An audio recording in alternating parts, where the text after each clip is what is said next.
ছোট ছোট বেবি হেয়ারগুলো যেন উড়োউড়ি না করে সেগুলোকে একটু বসে আনার জন্য একটা হেয়ার কেয়ার প্রোডাক্ট আজকে পরীক্ষা করব। এখন বাজে বিকাল ৩টা, আমি বাইরে যাওয়ার জন্য রেডি হচ্ছি এবং আমি চুলটা ক্লিপ দিয়ে আটকে নিব, কারণ আমি যে প্রোডাক্টটা ট্রাই করব সেটা আসলে বেবি হেয়ার কতটা ভালো আসলে ম্যানেজ করতে পারে সেটাই দেখব। তো দুপাশে আমি চুল আটকে নেব যেন আমি বুঝতে পারি কতটুকু চুল আসলে বের হয়ে গেল বা এলোমেলো হলো, সেটা যেন ট্র্যাক করতে পারি, সেটাই আমি করব আজকে।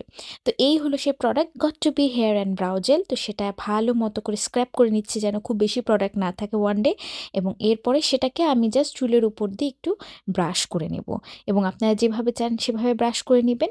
হয়ে গেছে আমার ব্রাশ করায়, এবং আমি আসলে ওই অংশটুকুই ট্র্যাক করব। তো এরপর আমি বাকি চুল টুল সব আঁচড়ে নিয়েছি এবং আমার যে মেকআপ করা ছিল সেটাও করে নিয়েছি। মোটামুটি আমি এখন বাইরে যাওয়ার জন্য রেডি। একটু দেখিয়ে নিচ্ছি যে এখন চুলের বর্তমান কী অবস্থা আছে, যেন এখান থেকে আসলে পরবর্তীতে কী অবস্থা হয় সেটা ট্র্যাক করতে পারি। বাইরে প্রচণ্ড বাতাস ছিল এবং অলরেডি আমার বাকি সব চুল এলোমেলো হয়ে গেছে, এবং এই হলো ১ ঘন্টা পরে চুলের অবস্থা। তো এখনো পর্যন্ত মোটামুটি ভালো ইনট্যাক্ট আছে এবং কোনো বেবি হেয়ার বের হয়নি।